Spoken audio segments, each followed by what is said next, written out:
enthusiasm and violence through Yemen. We have a special interest, I would say, here in Singapore in Yemen because a substantial minority of Singaporeans come from Yemen, who come indeed from Hadramaut. And in fact, our second speaker today is one of those people, Saaduddin Talib. If we are... April, can you still hear me? Yes, I can. Okay. There's something a little surreal about this, but this is the globalization with all of its quirks. It's amazing, actually, that we can actually do this at all. But the reason we are video conferencing from Abu Dhabi, and that's where our first speaker is located, is that April Longley Ali, who is the senior Arabian Peninsula analyst for the International Crisis Group, is located in Abu Dhabi. That's where their headquarters is. But April Longley has a particular interest in Yemen. She has worked previously as a research associate for the National Defense University Center for Applied Strategic Learning in Washington. And I know her well because she was a student of ours at Georgetown University, where she received the Master of Arts degree in Arab Studies from the Center for Contemporary Arab Studies, and then went on to do a PhD in government at Georgetown. When she was a student of ours, we didn't have an actual course on Yemen at the time, but we did manage to contrive collectively to do a small tutorial with April and with another student, David Ali, who later became her husband. So I feel a certain proprietary interest in this case as matchmaker as well as professor, and I am particularly proud that she has done so well in her academic work. She's now widely published on Yemen, and in both book form and in journals. And as Yemen surfaces as a major problem and a major issue in the larger Middle East, her expertise is particularly important. I will, if we are okay with the connection, I would like to ask April to make her presentation first, and then we will turn to our second speaker here in Singapore, Saaduddin Talib. One last thing I would say about April is that she believes in field research. So she did very lengthy and impressive field research for her dissertation some years ago in Yemen. And since then, and since she has come to work for the International Crisis Group, she has been back in Yemen a number of times, and I think actually quite recently. So she brings, I think, a fair amount of up-to-date knowledge about the situation for our attention. So without further ado, I will turn it to you, April, please. Okay, great. Thank you, Dr. Hudson, first, and to the Institute for having me. This is an exciting time to be talking about Yemen. And this is the first time I've actually done a Skype a video conference like this. So, Dr. Hudson, please let me know if you can't hear me at any point, or I need to change the volume. Okay. And Dr. Saaduddin, I'm so happy to see you, a good friend of mine and a dedicated reformer in Yemen, who I'm really looking forward to hearing your comments on what is going on as well. So just to give the audience a little bit more background, I started work for the ICG in September, and I've been traveling back and forth to Yemen for ICG work since September. We were originally focused on the crisis in South Yemen, particularly the Southern Separatist movement. But when the protest movement began in Sana'a in mid-January, we shifted our focus to the protest movement and the dynamics within that protest movement and the youth revolution there. We published a report in early March on the dynamics of the protest movement and have updated it 2 times since then based on events on the ground in 2 different crisis alerts. And you can find those online on the ICG website. And just so our audience will know, I mean, our position since mid-March on the crisis in Yemen has been that Ali Abdullah Saleh, particularly since mid-March, has lost the moral authority to govern the country, and the country is in need of a swift transition from Ali Abdullah Saleh to a broadly inclusive transitional government so they can then begin the more difficult task of reform of these very significant institutional reforms that have been under discussion for the last 2 years. The last time I was in Yemen was in late April, and that was in the context of a political deadlock over the GCC initiative. Much has happened since then, and we will talk about that. Fortunately, I hope to return to Yemen actually next week if the ceasefire holds. So to get even more up-to-date information on the ground. Yemen is a very difficult place to study from the media. It's a place that you really do need to be on the ground doing the field work there.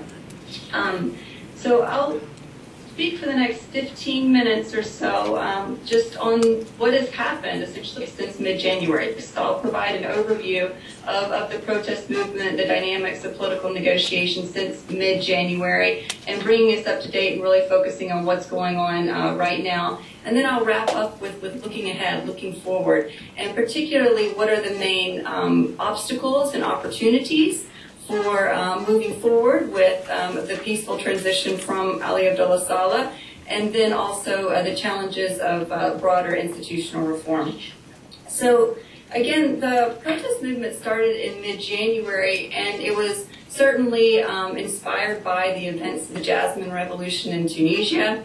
Immediately after, on the 15th, there were protests in the streets of Sana'a, but they were very small when it started. It was very much started by a group of youth and civil society activists. Some of them were associated with the formal political parties, but primarily they were acting on their own. And we're talking about a couple of hundred, a few thousand people leading the protest movement in January. But by February, and particularly with the Egyptian revolution, this is when the really tenor and the dynamic of the Yemeni protest movement began to change. And this is when we have more kind of spontaneous joining of street protests inside of Sana'a. You can see the protest movement really spreading to different areas at that point.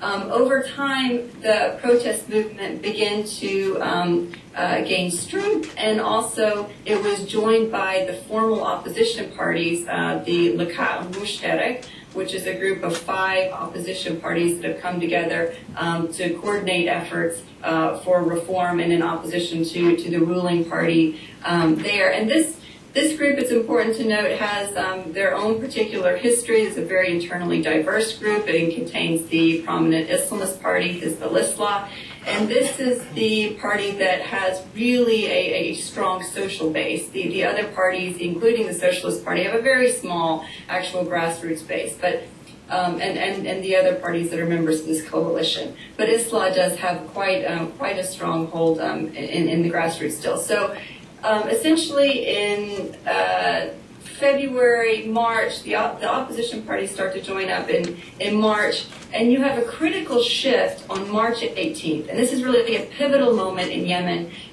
with the killing of over 50 protesters in Sana'a. And there's still ongoing debate about who is actually responsible for the killing of these peaceful protesters in Sana'a who were killed by snipers, most of them shot in the chest and the head at that point. Again, the regime, of course, denies responsibility, but at a minimum, you had a situation here where the regime failed once again to protect peaceful protesters and possibly certainly tacit support for those who were shooting on peaceful protesters.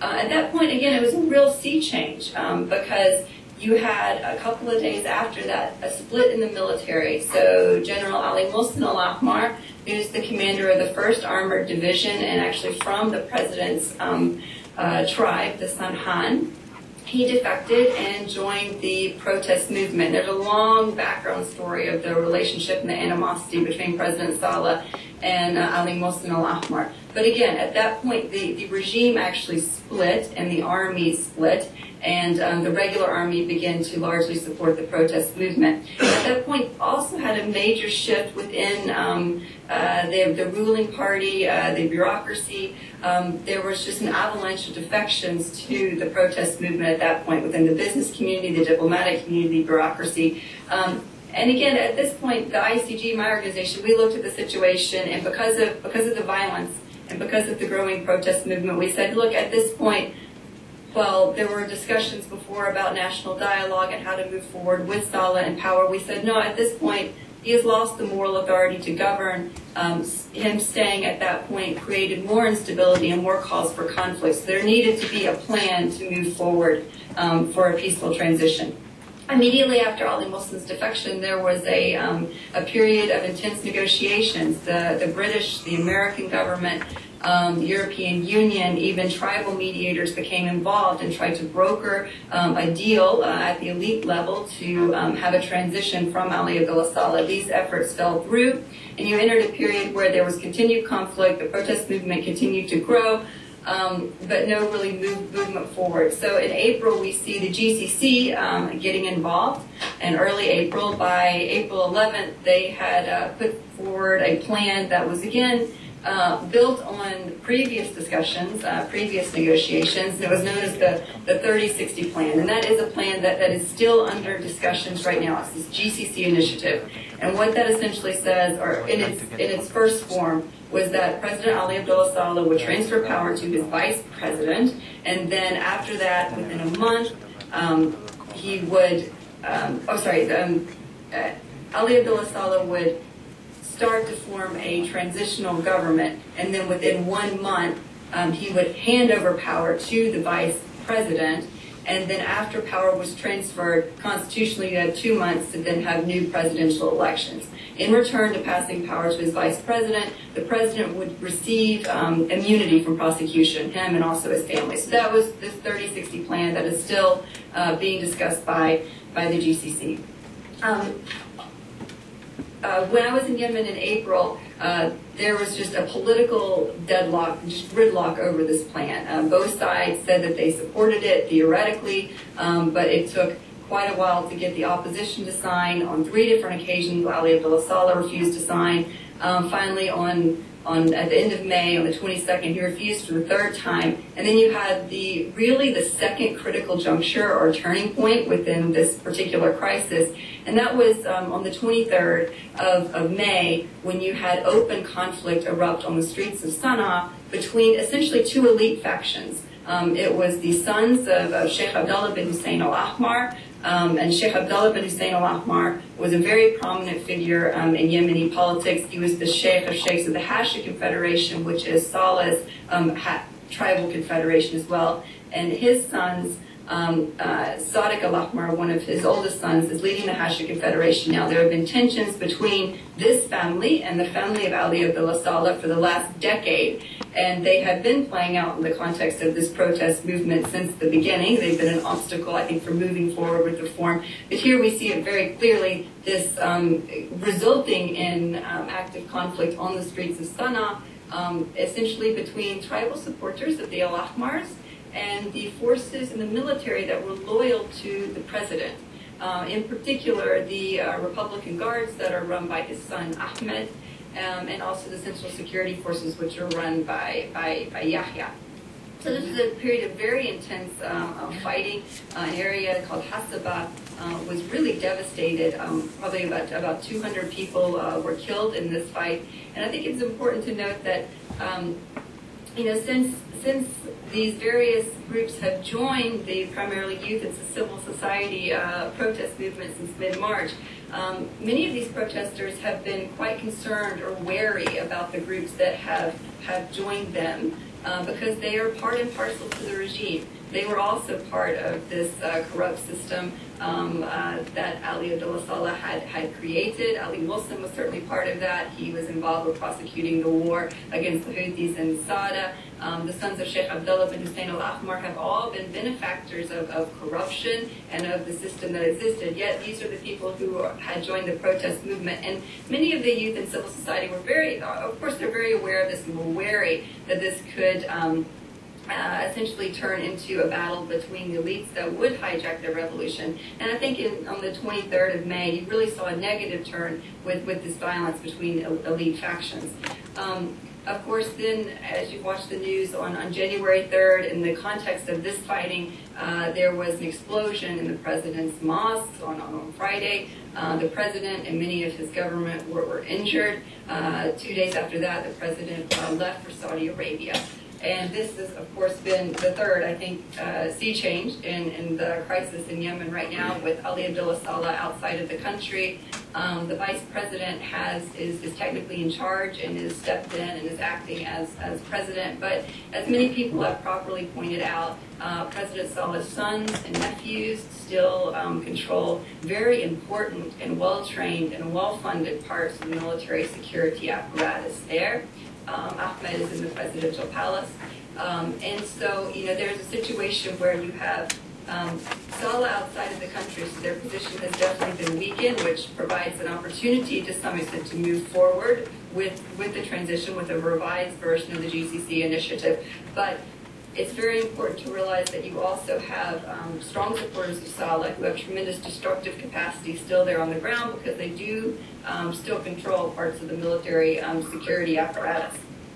So that, and actually today, just to bring everybody completely up to date, today there was a, there is a meeting of the GCC to discuss Yemen, so it'll be interesting to see what the results of that meeting are, since they're such critical players right now in the negotiations between both the formal opposition and the ruling party, and also these elite actors that are around this conflict.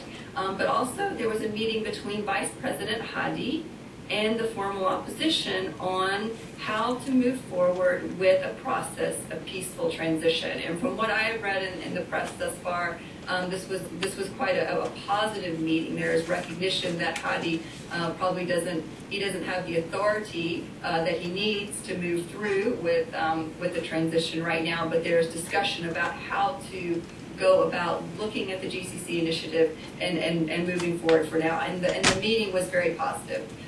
So before, a couple of days ago, there was not even a meeting going on. So I think this is a good step. So let me just, Dr. Hudson, how much longer do I have? I haven't looked at the time. Oh, you have all the time you want, but take 5 minutes, 10 minutes. I'll take 5 minutes. Yeah. And so that at least gives us a broad overview, I think, of the timeline of what has been happening with this protest movement. But let me just make a couple of comments, just analytic comments on how I view the current state of affairs and the developments. First, I think when we're looking at the way the Arab Spring has played out in the Yemeni context, it's really important to avoid simplistic narratives from either side. When I was there in April, for example, there was a narrative that was coming from the regime that essentially said this youth civil society protest movement has been completely hijacked by regime insiders. It is now dominated by people like Ali Mohsen al-Ahmar, people like the al-Ahmar brothers, this formal opposition group. And this narrative downplays the really legitimate and I think widespread desire for deep and substantial political reform that is found both in the formal opposition parties, in the street movement, and even within the GPC. So this narrative tends to, again, say the revolution is hijacked and downplay the need for more substantial reform. And more recently, the regime hardliners have been saying, they're focusing on the issue of constitutional legitimacy. That's always part of their discussion when they are refusing to move forward with the rapid transition, even in the context of the GCC initiative. So Saleh still has constitutional legality to continue. These kind of things are part of that regime narrative, but it really downplays the issue of the broader protest movement, issues of legitimacy that are not necessarily based on just technicalities of the Constitution. From the oppositional side, I think there's a tendency when you watch certain media stations in particular, and Al Jazeera, for example, you get a picture that there is a There's a unified opposition, a nationwide unified opposition against Ali Abdullah Saleh, this wellspring of kind of opposition from all over the country that is peaceful and that are moving forward with this kind of a unified vision.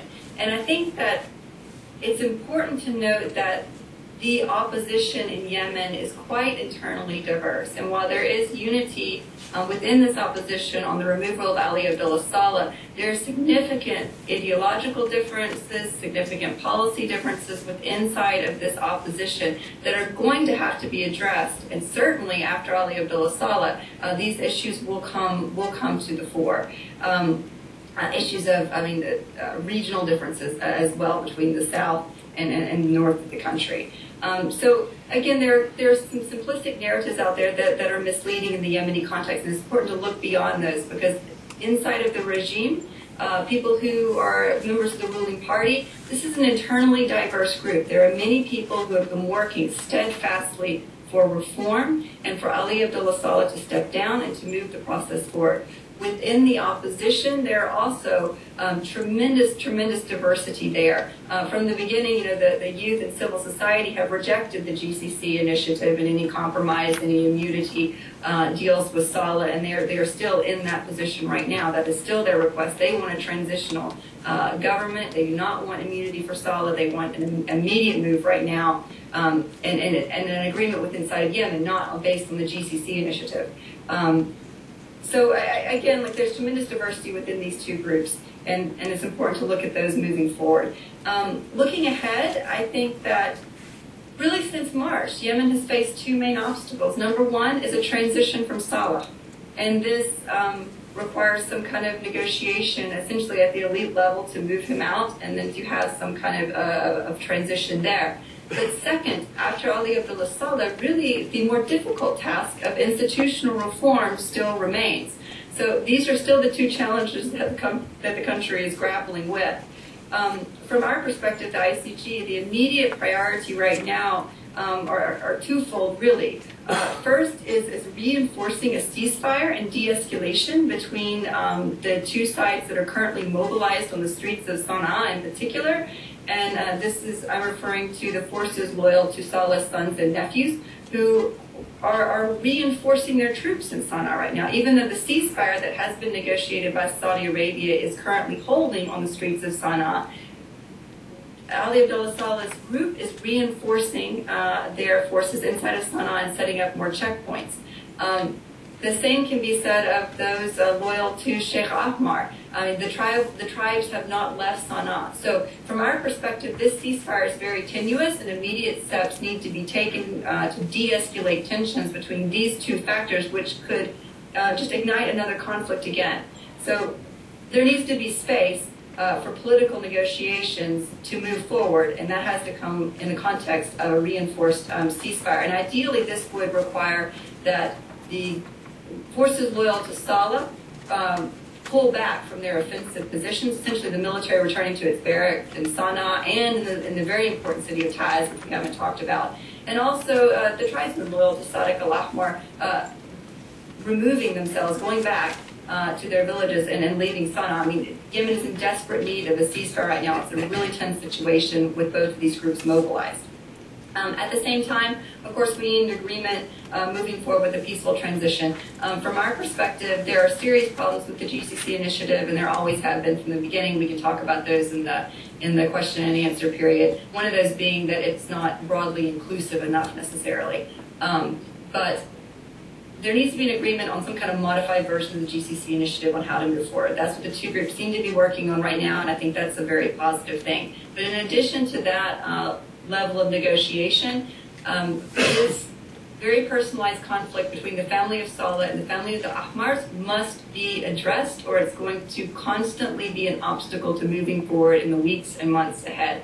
And that, I think, can only be dealt with probably primarily by Yemeni mediators who have tried to deal with this issue before through tribal mediation and also through just prominent politicians dealing with these two groups and with Saudi pressure. I think ideally you would need to have an agreement that would remove both the sons of Saleh and the sons of al-Ahmar from the transitional period. That would be ideal, to limit or remove their influence during this transitional period, as they're both spoilers moving ahead. And so again, the immediate obstacles, I think, are certainly this elite conflict between the Lahmars and the Saleh, which needs to be dealt with. We need to realize that Saleh's nephews and sons are there, and they are still armed and have destructive capacity, so that needs to be addressed as well.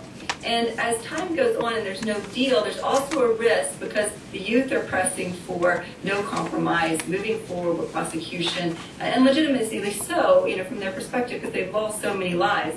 As this goes on, you run the risk that the opposition is also going to up their demands in the process of negotiation, which makes a compromise so that you can move forward more difficult. So those are the immediate obstacles right now. In terms of opportunities, I think that Ali Abdullah Saleh actually, tragic as the mosque bombing was, and it was certainly tragic, and many people were injured, unfortunately, in that event. But Saleh being outside the country does provide an opportunity to move forward quickly with a compromise. He was the obstacle to moving forward. The opposition had signed the agreement at the end. Saleh had refused 3 times, and it was clear by the end of the month that he really had known that he was not serious about stepping down. So with him out, it does provide room for moving forward with this transition.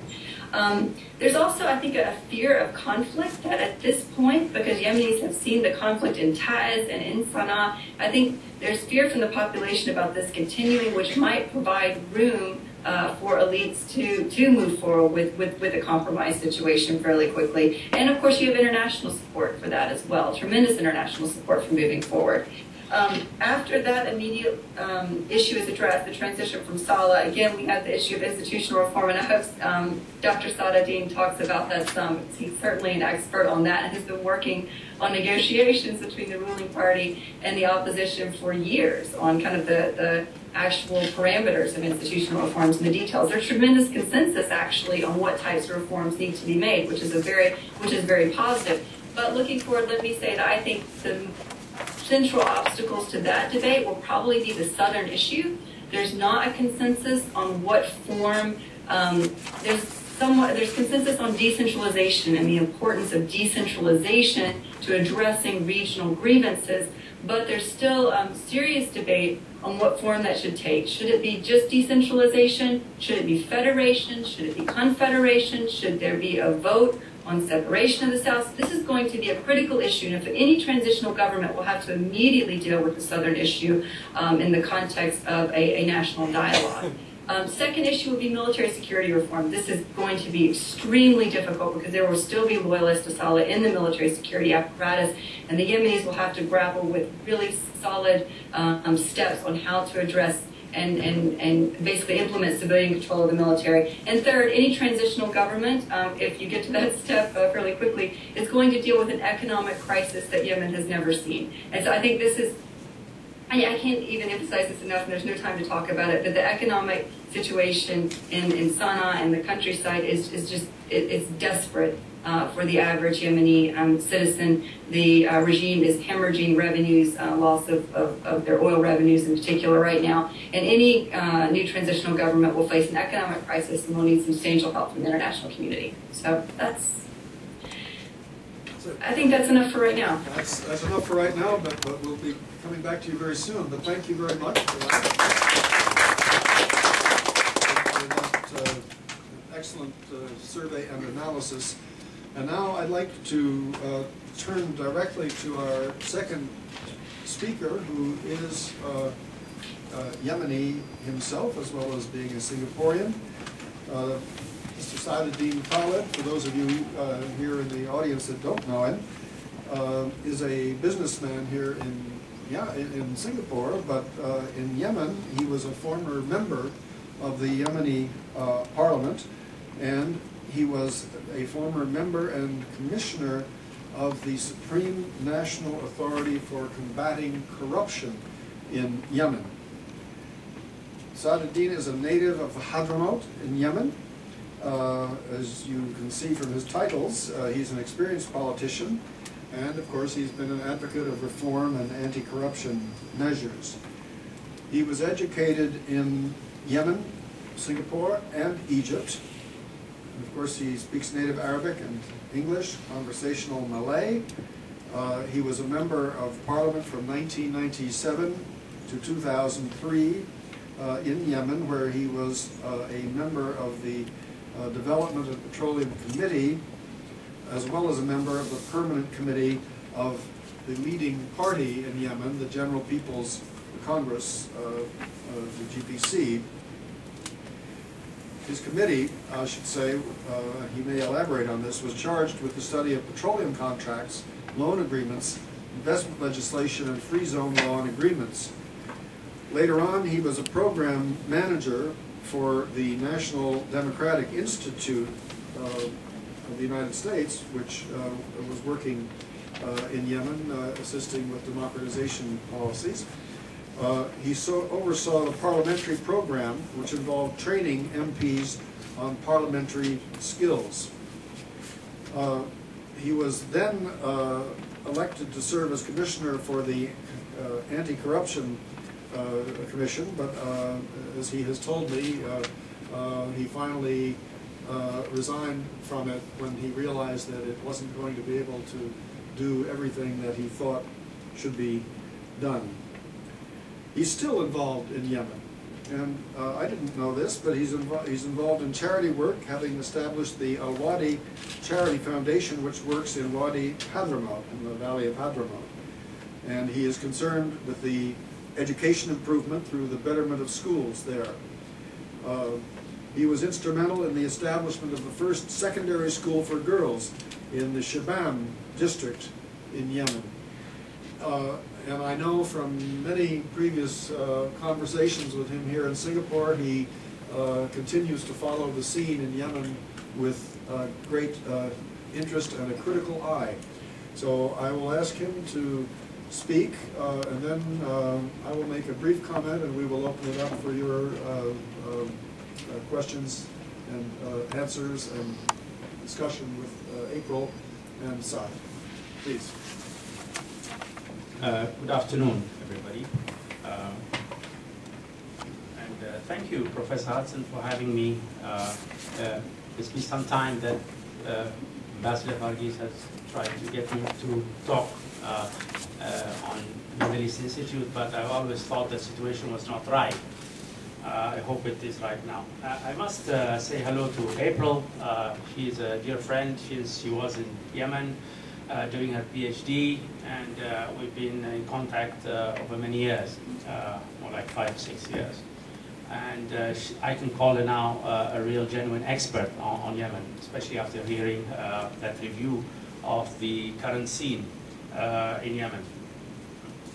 It's very difficult to talk after having listened to April. She is such a good orator, and she explained the situation currently very well, which was a large part of what I had prepared. But I'll try and give some background to explain more why are these things happening in Yemen. Of course, it is hard. When I was first asked to speak for 15 minutes, keep the time, for 15 minutes and describe the situation in Yemen, it's very, very complex, especially that most of the time there are conferences when most of the audience are very, very well informed on Yemen, but hopefully I can try and do some justice to the situation that's happening today. Take all the time you need. Okay. Okay. Yeah, it is what April has described, really, as I was just saying. It's like describing a final scene of a movie, a thriller. Like the movie that comes to mind is Avatar, when humans are fighting with I don't know who, aliens, and we don't know who's the good guy or who's the bad guy, and unless you've seen the movie from the beginning. And this is what I hope to do. Yemen today has an injured or burnt up president who's in Saudi Arabia now, a paralyzed government, a paralyzed parliament, a paralyzed ruling party, a split army, and wide areas of Yemen are out of control of the government. And there are several armed confrontations in different regions of Yemen. And of course there is, as April has just described, a revolution in most cities. So originally I've decided to have 3 parts, which is first is some history on why has this all happened. And the current scene April has covered very well. And finally, what are the questions and the issues around the situation. So the recent history, President Saleh, when we talk about regime in Yemen, or Egypt, or Tunisia, or Syria, we're basically talking about the president. Because the president is the regime. So President Saleh has come to Yemen in 1978. He became a president, and a very, very interesting analogy was when President Saleh came, President Carter was ruling, was the president in the United States. Then came President Reagan for 2 terms, then came President Bush, then came, who was that? After that was Clinton, and then Bush again, Clinton for 2 terms, Bush for 2 terms, and now Obama. That's 6 presidents in 9 terms. That's 33 years. In 1990, there was a unification of North and South Yemen, and it was supposed to be a partnership. But again, our very smart president, they love to call him smart, but I think it's an understatement.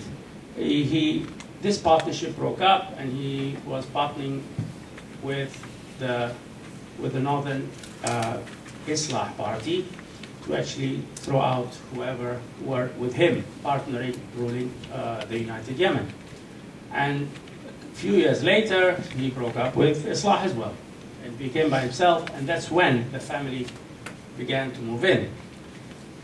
I mean the family, I'm not talking about just one son or a wife like in Tunisia, or one son like in Egypt. The last count was he had 42 close relatives in different important posts in government. That, of course, includes some ministers, and of course the all-important Republican Guard and the Central Security Forces. The Republican Guard is by his son, the Central Security Forces by his nephew, and even the political security, what we call the national security apparatus is by another nephew, and there are so many. I can't keep count of them. Even the ambassador in the United States is just out of college, and he became ambassador, like maybe 26, 27 years old. He is a brother-in-law. And so that gives us a picture of what kind of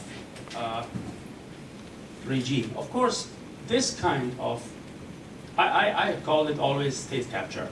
And even state capture does not do it justice, because it is an extreme form of state capture that was not even described in the books.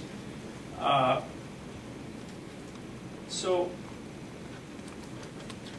in reaction to that, the opposition began in about the year 2000 or 99, 2000 to come together in what's called the JMP to protect what is left of the asserted democracy in Yemen. And to protect basically through trying to level the field for proper elections. This kind of state capture and state monopolization has led to a very extreme form of corruption. Corruption can develop in many countries in this kind, but it is not viable in a poor country like Yemen. It is the poorest Arab country, and there are many forces in play. So who want part of the cake, who want part of the lootings. So what has happened is there was extreme deterioration in the situation in Yemen until 2006, when there was a presidential election that naturally the president won. But then the realization came that Yemen is actually in trouble. both economically and security-wise. Of course, not to mention the assumed Al-Qaeda presence that has emerged. Because of the lack of resources to the regime, it has gone to try and acquire more resources from donors from across the world, and there was a conference in 2006 called the Yemen Economic Conference, trying to help Yemen with $5 billion, which none of it was given because of the bad management or bad. So the need for reform has been realized at that time. But again, I raised this question as one of the issues raised. Is such a regime able to actually conduct reform, a political reform that will end in a better governance? Of course, my final judgment is no, not really, because it's just too many vested interests have been created, and the patronage has already deepened so much that the only result would be a crisis and perhaps a state failure, which has led to this idea has led to a very important conference on Yemen in January 2010 in London, in response, of course, to the underwear bomber, if you all remember. So in 2010, it was clearly put to the regime that you need to have immediate reforms, otherwise Yemen faces a real danger of state failure, which to the West and to the world was a security issue, and to the region, of course. So they created what's called the Friends of Yemen. Of course, there was escalation. The South, as April has described, they have started their descent, or their little revolution in 2007. And they have been treated quite forcefully and violently by the regime. Of course, there was no agreement, and there were no elections as scheduled in 2009. They were postponed to 2011. But now we come to, and then something happened. In December 2010, there was a revolution in Tunis, followed by a revolution in Egypt, and of course, Yemen had been at that time very, very ripe for such a revolution to happen as well. There was success in Tunisia, there was success in Egypt. Basically, I think the successes there were because the army was not willing to get involved in the killing of civilians. But that was not the case in Yemen. The first incident in Sana'a, when the snipers, as April has described, were up on the buildings and they were shooting the protesters one by one in the chest and in the head. And of course the regime can deny all at once that this is not part of it, but I wonder how many people believe that. And the whole world has actually condemned the regime for such a killing. Only recently in Taiz, the Republican Guard moved in on the square where there was a hospital.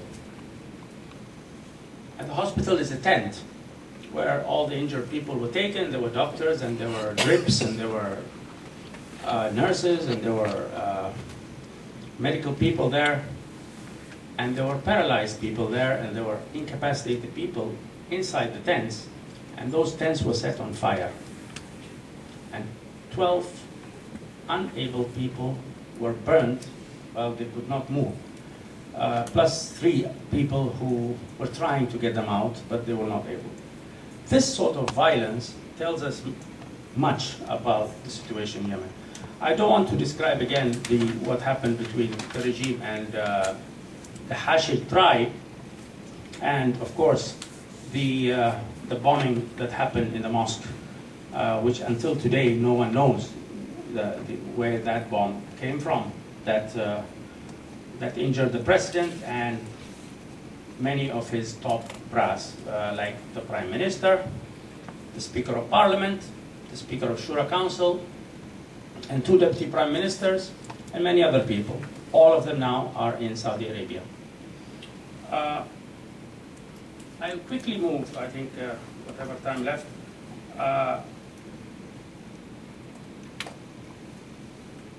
So the president left, and the vice president is supposedly now in charge.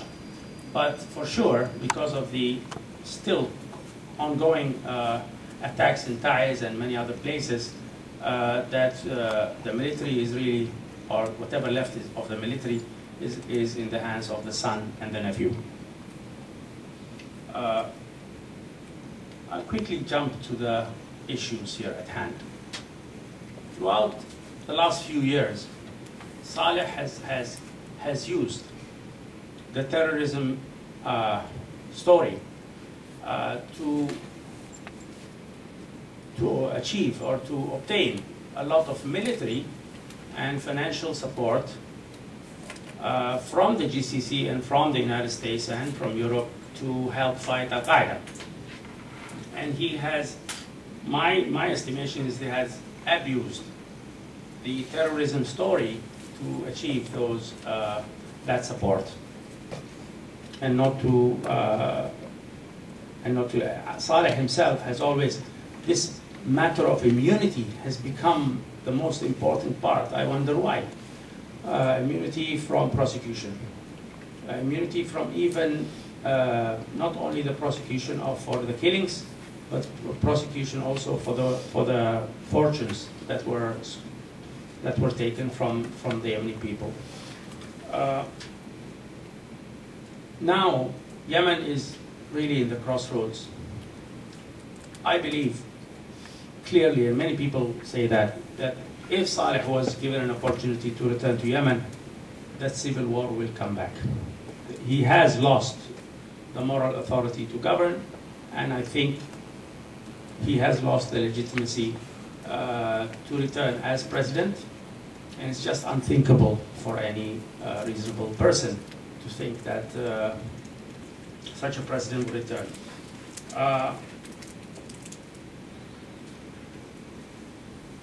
The transition, maybe we can discuss what should happen in the future and the matter of reform. I don't want to take up much time of the questions. But just to give one short example about the two very, very serious examples of corruption. I was in the Anti-Corruption Commission. Two major issues, two major assets of Yemen were more or less signed away at very small price. Those two are the gas, all the gas reserves of Yemen. They were sold to the Koreans at less than quarter of the international price. And the second one is the port of Aden, which was at one time run by the port of Singapore. It was given also at very bad terms to the port of Dubai. It's just like Singapore would give its PSA to port of Johor, and hope it works. Port of Dubai, of course, runs the port that's across, which is the port of Djibouti. This is just an example of how much such indiscriminate economic squandering was going on in Yemen, never mind about so many corruption cases. And when I was in the Anti-Corruption Commission, many of the major corruption, which the Anti-Corruption Commission refused to even open up the files, ended up at the doors of the presidency. And he was like the master of all the patronage or the groups that were exercising corruption in Yemen. I hope we can talk about the possible reform activity during the question stage. I thank you, and it's very good to see you again, April. and I'm willing to answer any questions you may have. Thank you very much. Thank you, Saadudin. As we turn to the open discussion and question and answer session, let me first make two academic comments by way of possibly supplementing the excellent presentations that you have just heard from April and from Saad. The first has to do with how we political scientists understood or tried to understand Yemen, and how things unfortunately degenerated to the present situation. I've been studying and visiting Yemen for a very long time, beginning in the late 1970s. And one of the things, there were two things that impressed us political scientists and made us optimistic about what was going on in Yemen, particularly in the 1980s. The first was what we called state building, and the second was what we called transition toward democracy. My friend and colleague Robert Burrows, who was an old Yemen hand, wrote at least one book describing in fairly encouraging terms how this country was in fact becoming more modern. And this was because partly of the development of the discovery of oil and later gas, alludes to them, and the development and seeming maximization of the entrepreneurial spirit of Yemenis, Yemeni business people and so forth. And there was demonstrable physical infrastructure growth in the country. Roads were being built, things were happening, and incomes were rising, and so on and so on. That looked good. And the second thing that looked good, which happened really just at the end of the 1980s and in early 90s, was a very surprising opening of the political system. And this was due partly to the implosion and collapse of the other Yemen, which was South Yemen, or the People's Democratic Republic of Yemen, capital in Aden, which under a Marxist form of government began to fall apart in the late 1980s owing to internal factionalism and economic mismanagement and so forth, to such a point that Yemeni nationalists on both sides of that, what they consider artificial border dividing all of the real Yemen into two Yemens, that they all began to come together. And to the surprise of many people, including many Yemenis, suddenly unification was achieved. And when unification was achieved, here you had a political problem, but also an opportunity, because each of the two Yemens was essentially governed by a single party. But with two Yemens merged into one, you had at least two parties, and there was fast emerging a third important party, which was the Islah.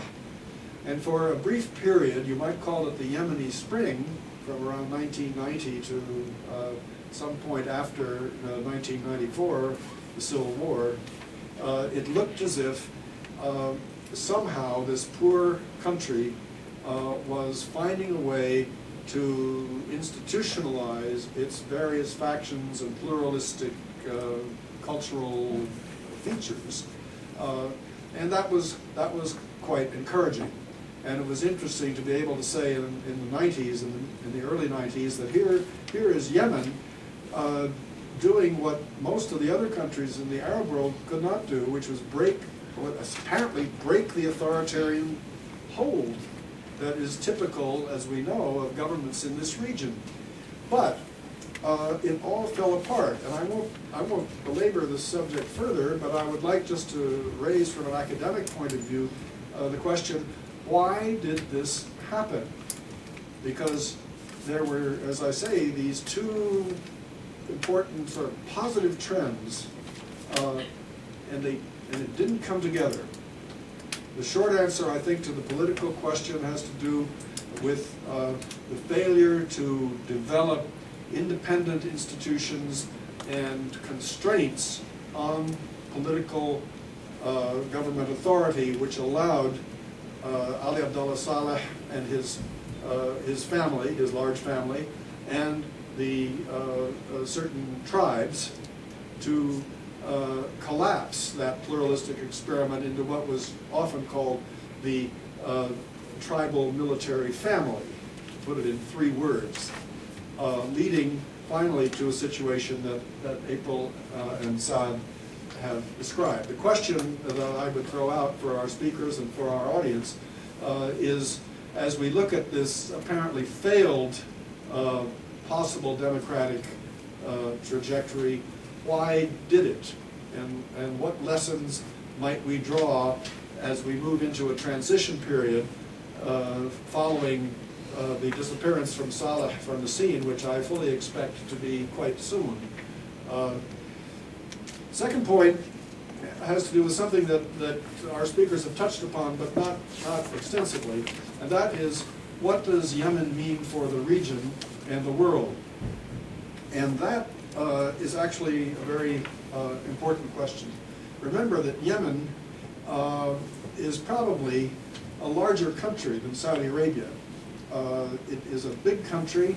It occupies an important strategic position, and it has a very long, I think, nearly 1,000-kilometer border with Saudi Arabia. 2,000, thank you. And it borders also Oman. So it's bumping right up against countries of the Gulf Cooperation Council. And we all know what that is and what it means. The Gulf Cooperation Council is the council of oil-rich Arab monarchies. What is that going to mean if the sort of continuing failure, I don't think it's ever going to completely fail, but it's slipping. What does that mean for the regional system? And what in particular does it mean for Saudi Arabia? Saudi Arabia today, which has an ailing king, a sclerotic ruling elite, an uncertain succession process, has, in addition to internal issues of some importance, which make it a good candidate for the Arab Spring, it also now has on its back door an issue in Yemen that it is trying now actively to control, but will it succeed? And on its front door, it has another situation in Bahrain, which is right at the point where Saudi oil gets exported out into the Gulf.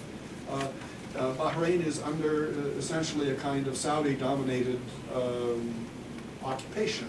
Well, that's putting it a little too strongly, but not awfully too strongly. So all of this, I think, impinges particularly on Saudi Arabia and on the neighboring GCC countries. And as for the larger global issue, the question, of course, of state failure immediately leads to the question of transnational terrorism. And that's why the United States has been deeply involved in Yemen, deeply involved, in fact, in supporting the regime of Ali Abdullah Saleh, because it has signed on pretty fully to Washington's plans to try and curb the expansion of Al-Qaeda in the Arabian Peninsula or other groups that seem to have been trying to carry out terrorist acts in the United States and other places. What happens now?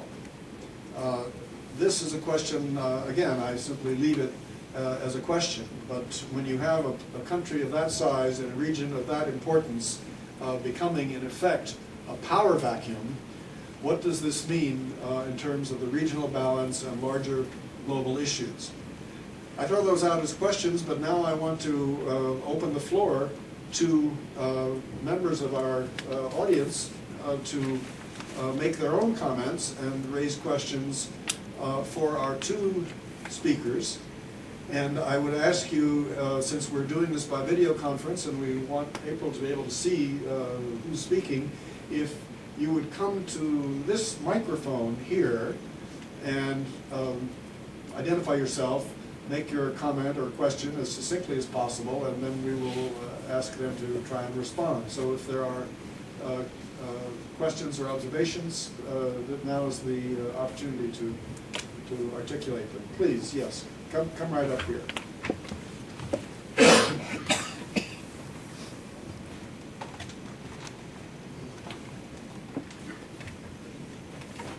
Yeah, my question is, what is the role of Iran in all this thing?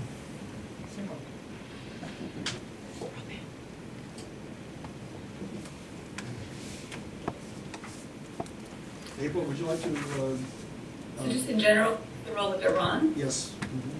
The role of Iran is the question. Yeah, I mean, well, Iran over the last few years has been brought up in the context primarily of the Houthi rebellion in the north. There were accusations, of course, from the Yemeni government that Iran was involved in supporting the Houthi rebels. And quite frankly, there was no indication, there was no proof, no evidence provided that Iran was actually providing material support for the Houthis in the north of the country. So I think this was a case where the regime initially tried to say that, you know, they were fighting their own domestic terrorists and kind of frame it in the context of the war on terror. When that didn't work with the international community, it then brought in the Iranian boogeyman, essentially, which this narrative was actually, I think, somewhat absorbed in Saudi Arabia, because, of course, this is their really primary national security interest there. So it would be containment of Iran. And I think in the Saudis' view, of course, I mean, if you're looking at Bahrain, the Iranians play a central role in the Saudi or the GCC calculus there. I think that in Yemen, it's less of an issue. I think when you look at Bahrain, the Iranian the Iranian angle becomes much more important. In Yemen, the regime, again, has tried to, I believe, use the Iranians in an attempt to garner international support for domestic campaigns against local enemies. That didn't work because there was no evidence. So right now, again, there was a war of words, certainly coming out of Tehran, supportive of defending the Houthis or defending Shia groups. But we need to recognize, of course, that there's 80, not Shia Shia like we have in Iran.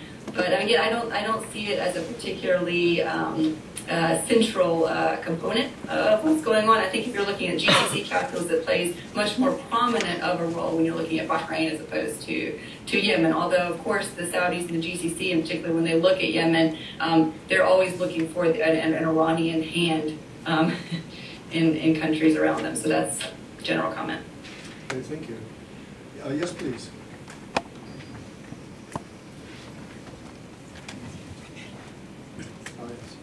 Would you please identify yourself? Good afternoon. My name is Elmi Taleb. I am also Singapore's ambassador to Yemen.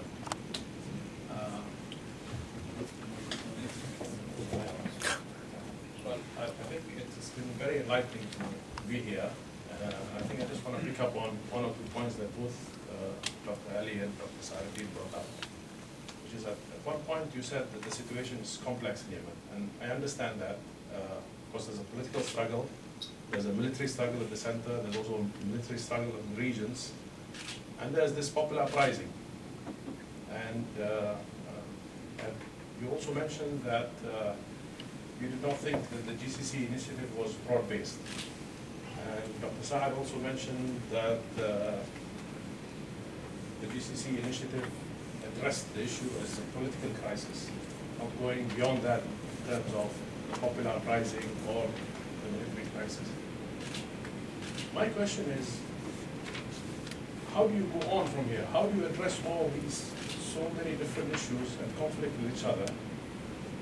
What are the features that you, or I think this question is both addressed to yourself and Dr. Saad, what are the features of any initiative that you would like to see that may have a solution?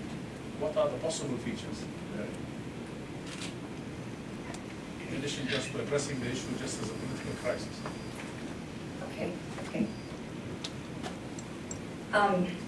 You know, one of the challenges when dealing with the current situation in Yemen is that you do have this elite level conflict and then this level of the popular revolution and demands for really upending the system.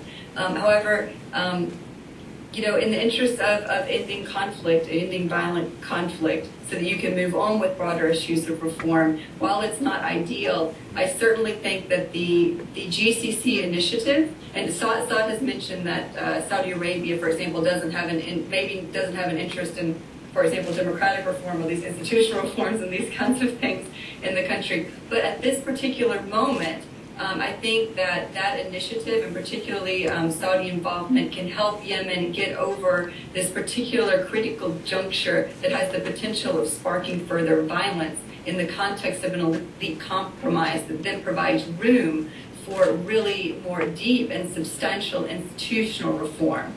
And when you're talking about the process of institutional reform, what I see as being most critical there is that the main stakeholders all be at the table.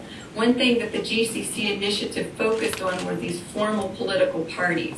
But really, part of the reason for the Southern separatist movement that Saad said began in 2007, and also this this nationwide popular protest movement, is that the formal political process had failed average Yemenis, whether that be the opposition party or whether that be the ruling party. These parties had had a chance to move forward with reforms, but they had failed to compromise. They weren't addressing the economic concerns and the political demands of the average Yemenis. So to focus any process of political reform specifically and only on the formal opposition parties is a serious mistake.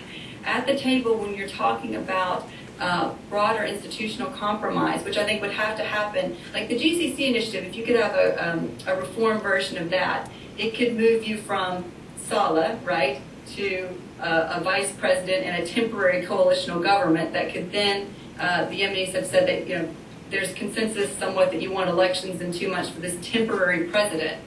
But after you get past that juncture, right, and you avoid conflict and move past Saleh, the more important process of a national dialogue over institutions begin. And at that table, you need to have youth representatives. Either they need to be included more specifically in leadership roles within the existing party, or they need to have a separate seat at the table. You need to have regional representation, and this is very important because regional issues are coloring this revolution right now. People from Taiz feel long abused by this regime and feel underrepresented in both the ruling party and the opposition to some extent. So you also need to have representation regionally and from the Southern movement as well, and even external leaders of the Southern movement need to be at the table. So again, my issue when you're talking about institutional reform is that you have the correct stakeholders at the table, and it has to be broadly inclusive and not focused on the political parties necessarily, because one, they don't represent, it's debatable how many Yemenis they actually represent and if they're capable of actually solving some of these underlying political grievances. But also, you know, after Ali Abdullah Saleh is gone, or after he has, you know, transferred power, I think it'll be interesting to see what actually happens with these parties. And in my assessment, you will see the Liqa al-Mushtarek, the opposition coalition, fracture, and you'll see reorganization inside the Mu'tamar. But what's more important is that just the main regional groups and the youth movement and the Southern movement need to be included. I just have one more question. In your perspective, how long do you think this process will take? The national reconciliation? And the national reconciliation. My own judgment is it will take quite a while. And whether we can afford to have a situation where we have power vacuum for 2 or 3 years in Yemen. Yeah, that's why I said the elite compromise is important. So it's important to have a transition to a vice president and to a coalition government. I think you could have some reforms around who is represented in the coalitional government. You could have some more independent seats involved in that coalition transitional government. And that government will be a caretaker government until they're able to engage in the type of national dialogue process that you very correctly say will take some time. I think at least 6 months, and that's being very optimistic. But I think one thing, and Saad can speak to this, There have been 2 years of negotiations over institutional reform. There's agreement that there needs to be a move to a parliamentary system. There's an agreement that the voter list needs to be shifted from a first past the post to a proportional system. There needs to be greater emphasis on decentralization, and there needs to be civilian control over the military. So it's really important to note that these big issues have actually been, to a large extent, hammered out and discussed in negotiations for the last 2 years. And that's a very positive sign moving forward. But that 10% that's not agreed on is going to be a real problem.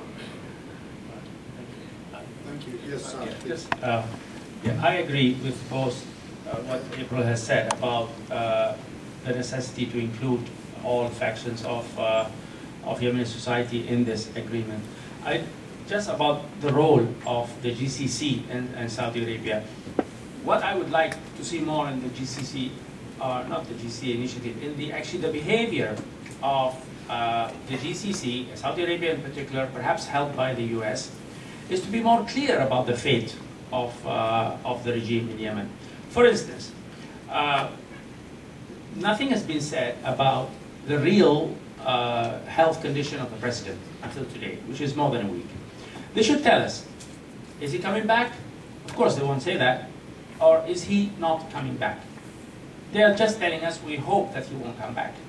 But his people, his son and his nephew and his people, even the vice president that he has placed, they say, no, we're waiting for the president to come back. Now that is a call for, so what we have basically to institutional reform is an obstacle. And the obstacle has always been presented over many years on trying to reform the institutions in Yemen. As you know, April, we tried to reform the parliament, we tried to reform the anti-corruption. There's a red zone and a blue zone, or a green zone. You can always play in the green zone, but never come to the red zone when you want to hurt the regime itself with these. I mean, they never want, the regime never wanted to have a strong parliament.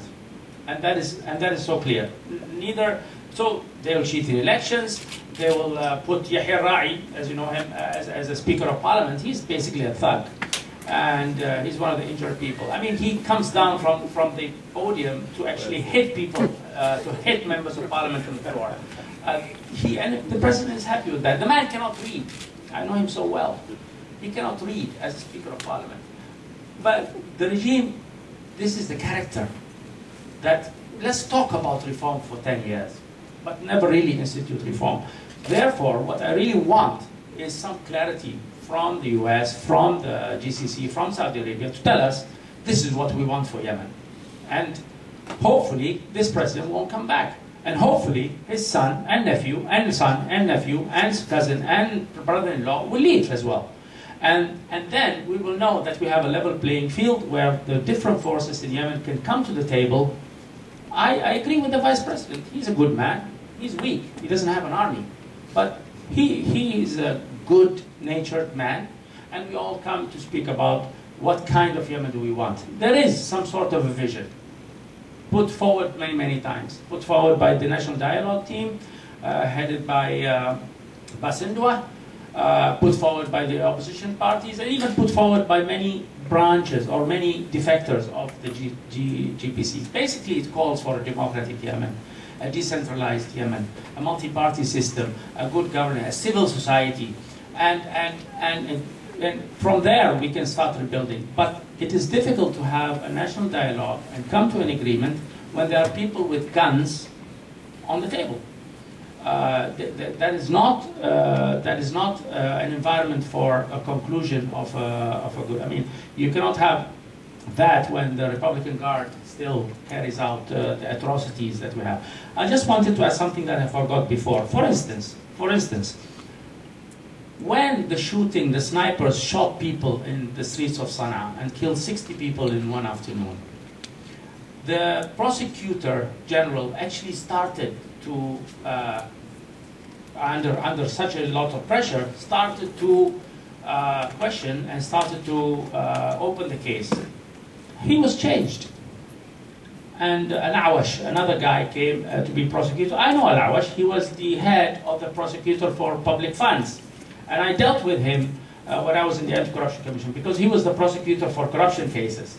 and he never moved one single case in corruption for many, many years. So those kind of people are the favored parties so there is this resistance to reform must be removed, and the sources of the resistance are quite well known. Again, I just want to reiterate that what we want is more clarity and less cloudiness and vagueness about the fate of Saleh. We can take that for a day or 2 or 3 days, but now it's almost like 10 days and we don't even know. And many people say the president is not even alive. So we need to know, is he alive? Is he talking? Is he signing something? Is he doing something? What is he saying? And we don't know that. But we know his son is doing a lot of damage back home. Thank you. I have a question here, and then we'll take one there. Yes, please.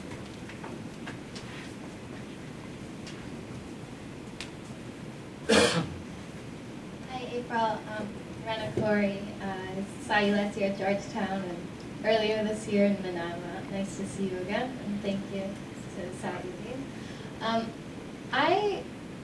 I'm very curious as to what sort of legitimacy the GCC has to be playing this role of an arbiter in the crisis in Yemen, because I don't think the GCC has ever, dealt so fairly with Yemen, and I think they really made that point loud and clear when they invited Morocco and Jordan to join their club and continued to ignore Yemen. So do people feel that they're a legitimate moderator, or would there be more progress made if this moderation was coming from somewhere else, maybe the new Egyptian government, as the Egyptian government did between Hamas and Fatah, for instance? Sure. I think that's a good question. Actually, Ali Abdullah Saleh was the one who asked the GCC to intervene. So this was actually a request by the Yemeni government for the GCC to mediate.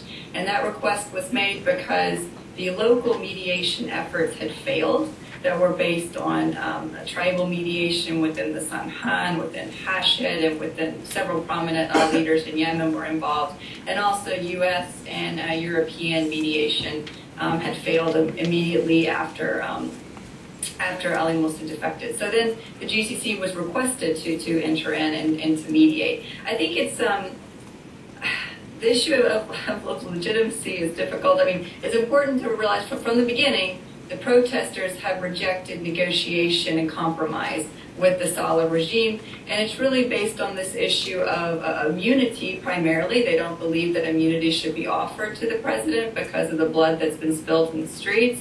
And in the beginning, when there were discussions of the GCC agreement, the protesters were demanding immediate departure and not a 1-month transitional period.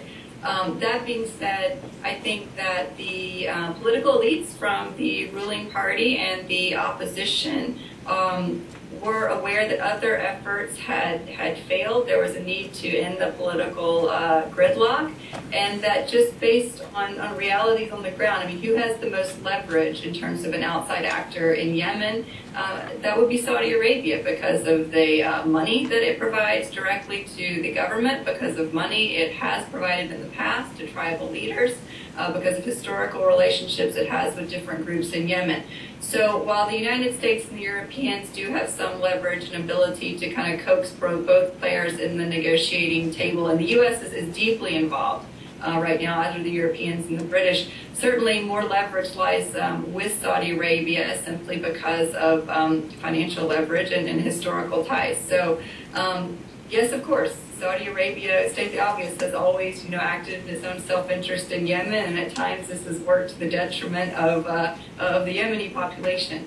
At this particular moment, however, it seems that they can play a positive role in terms of getting over this elite crisis. If we really think that, which I think, that Yemen is not out of the woods in terms of violent conflict, in terms of conflict erupting again between the supporters of Saleh right now in the military and the supporters of Sheikh Abdullah bin Hussein al-Ahmar's, the sons of Sheikh Abdullah. So they're not out of the woods in terms of avoiding more essentially an inter-regime war. Okay, and so to overcome that, Saudi has tremendous leverage. What's really important is that other actors remain involved.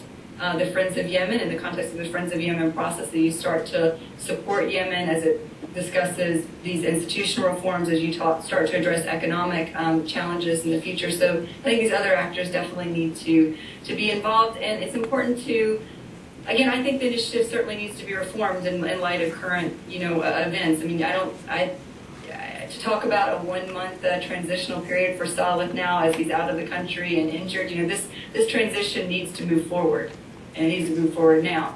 And so, there are certain amendments that need to happen in the context of that agreement.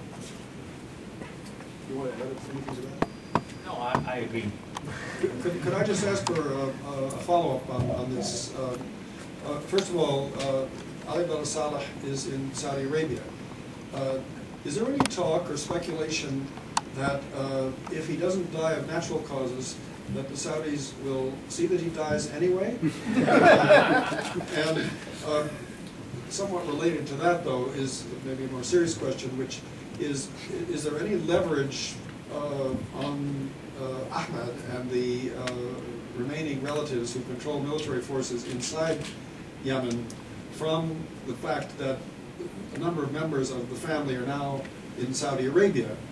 And is it possible that the Saudis, first of all, let us say, could get Ali Abdullah Saleh to sign an agreement before he dies to help shore up things? Second, related to that, do the Saudis,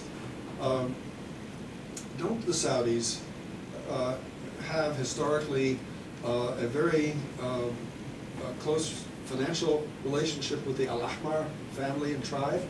And is it possible, or are they actually using this leverage one way or another to bring, at the right time, to bring Sadiq Al-Ahmar to the table, either by promising a lot more money or else threatening to withhold it if you don't? And one other, perhaps minor point is, Qatar was involved by itself, as I recall, in trying to negotiate the Houthi crisis and the little mini war with Saudi Arabia. And yet I believe Qatar was asked to get out of negotiating in the present situation. And I'm wondering why that might have happened. Why did Ali Abdullah Saleh think that Qatar was not a viable mediating agent? It leads one to think that they were supporting some opposition faction against him.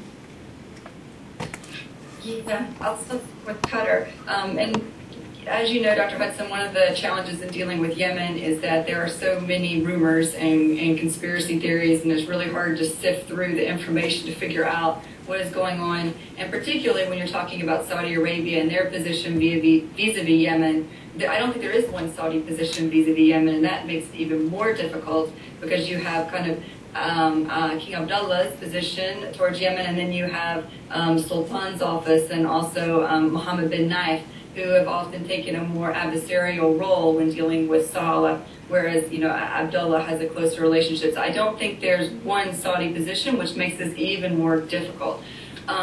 With the Qatari question, certainly there's been animosity between the Ali Abdullah Saleh regime and Qatar since the Houthi conflict. While Qatar stepped in to mediate, there was a feeling by the regime that the Qataris were giving too much legitimacy to the Houthis and kind of putting them on par with the regime. That was one issue there.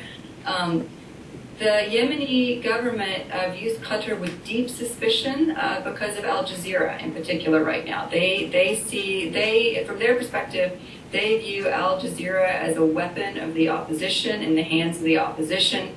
They do not feel like they're fairly represented in Al Jazeera's media, and they feel like the Qatari government is behind that. So for them, they very much view Qatar as an adversary and as a supporter of the opposition. That was always an issue within the context of GCC mediation. The Yemeni government was suspicious of Qatar's role and began to say, kind of make destructive comments in the media about Qatar's motivations, maybe possible Qatari support for the opposition, financial support for the opposition. There's certainly rumors that Qatar is supporting various actions, the Al-Ahmars being one of them, in Yemen right now. So Qatar has actually said, not been asked, but has backed out of the GCC mediation, saying that it is not the view of all of the states within the GCC. So saying that it was not supportive. I think that was last week, 2 weeks ago, that statement was made, which is certainly a challenge moving forward. In terms of Saudi Arabia's policies and leverage right now, what they could be doing with Saleh in their country. Of course, there are rumors that the Saudis are not going to let Saleh return. There are rumors that because of what has happened since Saleh has left in terms of further deterioration of the security situation in Abiyan in particular, and also just further loss of control of areas outside of the capital, that maybe Saudi doesn't want to move quite as quickly with reform. So maybe they will actually either allow him to come back or, maybe not provide enough information about his health so that they can move forward with the agreements. I mean, it's so unclear and ambiguous. I think it would be unwise to speculate about it. But one thing is for sure, Saudi has even more leverage with Saleh inside the country seeking medical care, and with so many people in the government seeking medical care there. The question is, what are the Saudis thinking right now, and do they have a unified policy going forward based on the new information, the event of Saleh's, injuries? Thank you. Yes, sir. There's a question here.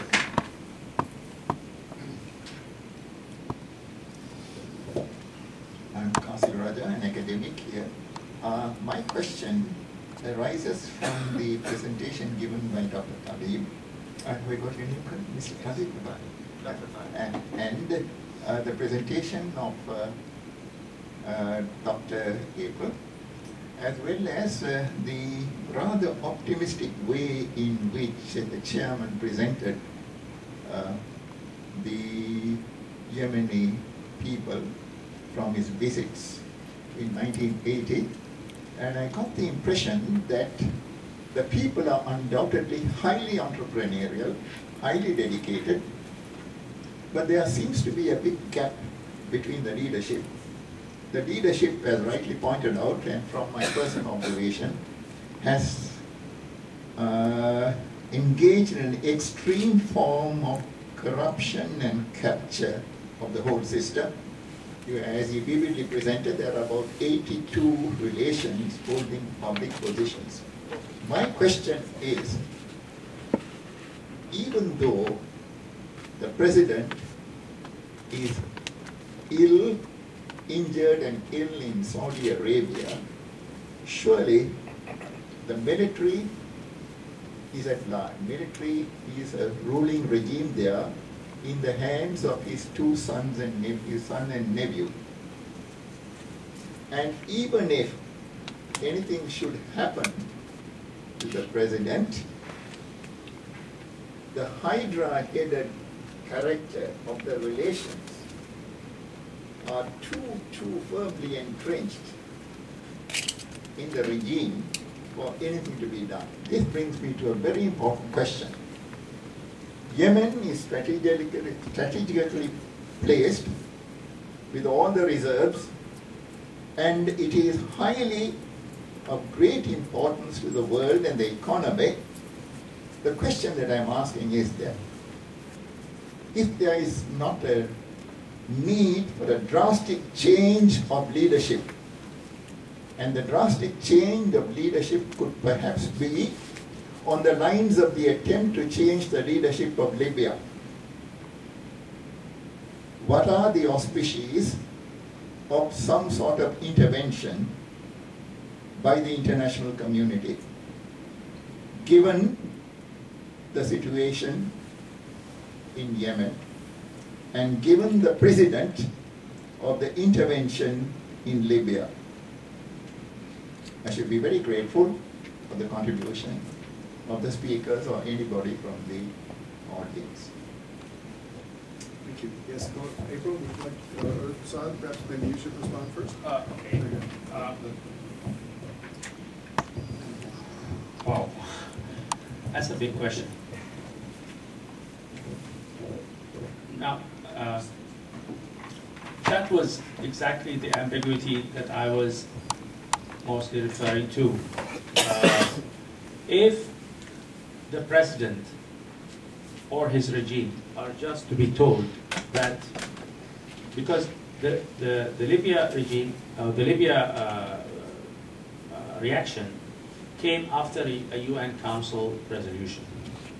I think that's all that is required now for Yemen, a UN Council resolution to say that this regime is illegitimate and has lost its authority to, or lost its moral authority to govern. Killing civilians. Yes, of course, killing civilians, but I think if the situation of ambiguity or unclarity continues, and we fall again into the civil war area, like what happened in Sana'a, and actually is happening now in Taiz, then maybe the international community may decide to intervene like it has in Libya. But I must say that just for the security reason, but in Libya it was not for the security issue, it was more that there was greater antagonism against the Libyan leadership than there is for the Yemeni leadership because of the partnership for the anti-terrorism war. So therefore, I think we haven't got there yet. Right now, we're still leaving the GCC, led by Saudi Arabia, to deal with this situation. Hopefully that they will come up with a resolution that is acceptable. My only concern, again, that I have said before, is that the GCC may not be interested in the constitutional and democratic reform as the rest of the international community, or as what is required or demanded by the streets in Yemen, by the people. But certainly, as April has pointed out, that for the current situation, it is because of the leverage that Saudi Arabia and the Gulf countries have, that their influence is required to at least go for this transition period until all the different parties inside the country can sit together and come up with a resolution. I think we don't need right now to go there to the UN and such a reaction or international military intervention. The Americans already have some military intervention in Yemen. They can do a lot by just convincing, because the Republican Guard with the son of the president has been equipped and trained by basically the United States government. So they have a lot of influence to rein him in. I hope that happens. April, would you like to add anything to that, please? I generally agree with Saad. Just very briefly, I think that any discussion or external military intervention in Yemen is highly unlikely, given the position of the Security Council right now on Yemen. They failed to even agree on a statement from the Security Council several weeks ago on the situation in Yemen, much less any discussion of a military intervention. And I think that also the lessons of Libya are the situation in Libya also informs current thinking about Yemen. Certainly, I think the international community is even more reticent to engage in kind of military interventions on the scale that you see in Libya right now. And just from my perspective, not only do I think it's unlikely, given what is going on in Libya and current Security Council positions on Yemen, but also I think it would be a terrible mistake I do not think military intervention in Yemen is at all the solution. The situation in Yemen, what is going on between the Yemeni regime and the people of Yemen is qualitatively and quantitatively different from what occurred in Libya. I'm not saying that to downplay the violence that has been perpetrated against innocent and peaceful civilians in Yemen. I think that the UN is becoming more active, and I think the UN head of human rights is supposedly supposed to be going into Yemen soon to investigate human rights abuses there. And I think this is very positive. They're becoming more active and more focused on that level. And certainly there needs to be investigations of what happened in Sana'a on the 18th and what is going on in Taiz right now. Absolutely.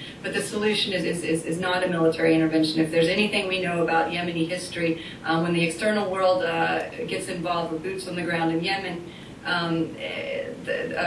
certainly a quagmire will quickly ensue, and the Yemenis are quick to close ranks around themselves and fight whoever is intervening. So. Thank you. If there's perhaps one more question or comment, we're well over time. We'll have to close after this.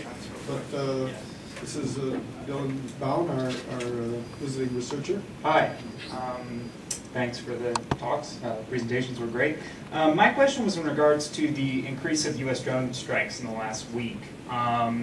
It's been explained in U.S. policy circles or op-ed pieces that it's a window of opportunity, as there is a political and security vacuum. I just wanted to get your opinions on the implications, because it just seems like another issue to compound all the political, economic, security issues that are at hand right now.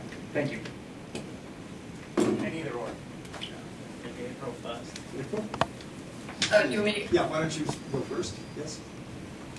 Okay, sure. Well, I think what I'm just going to highlight is that despite the changes on the ground right now in the security situation and this potential power vacuum, that does not change the fact that the U.S. government and the British government and the Europeans are not going to address their counterterrorism concerns in Yemen primarily through military actions.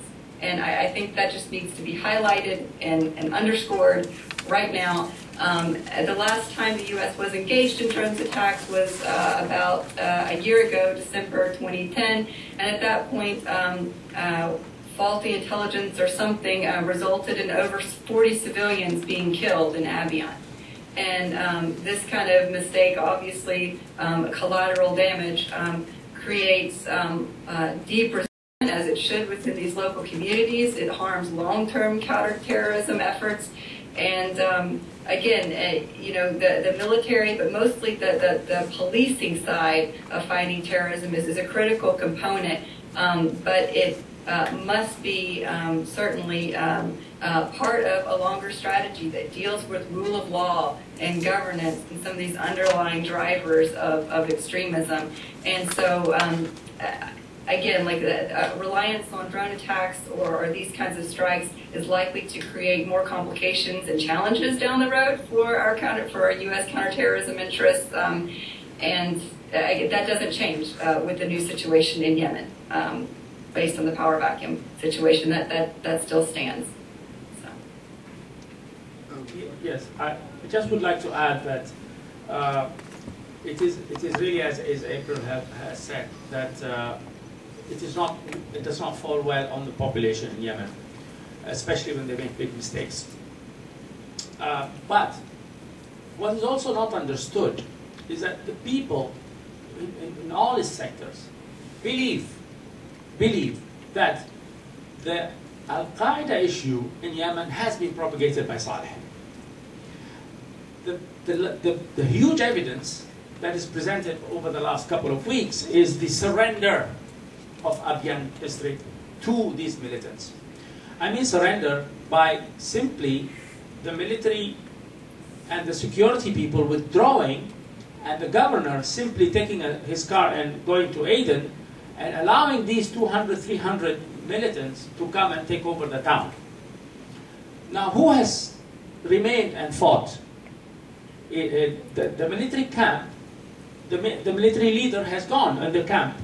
Only the leader from Abiyan, and the few people from Abiyan have remained to fight off these foreign militants, foreign from Abiyan, I mean, to fight them off from Abiyan, because they have caused a human issue, they have caused a refugee issue, and they have caused a huge ununderstanding. And all of this was clearly, as propagated through the media, was clearly orchestrated by Saleh regime. Now the fighting that is in Abiyan is actually headed by Commander Faisal Ragab, who is also from Abiyan. So it is only left to the indigenous people of Abiyan to fight off these militants who come from other governorates, and obviously they suddenly appeared. I suppose the drone attacks were targeted at some of those people, but it's not understood. It is your man who has created this issue, and why isn't this energy directed at this regime to alleviate this situation? But definitely, in the current situation of the revolution, there is huge apprehensiveness or huge repulsion of the Al-Qaeda as not to complicate the issue in the Yemen revolution. Thank you. Okay, and with that, I think we've gone well over time, and it's time to adjourn, but not without thanking our two excellent speakers, Dr. April Longley Ali in Abu Dhabi and Dr. Saaduddin Khalid here in Singapore, for a really fine pair of presentations, and we're all greatly indebted to you for elucidating the Yemeni situation in a particularly fine way. And I'd like to thank our audience for their excellent participation, their good questions and comments. And with that, I think we will say goodbye to you in Abu Dhabi, and thank you again very much for your assistance. So, and we hope to meet in Yemen, April. Yes, let's do that.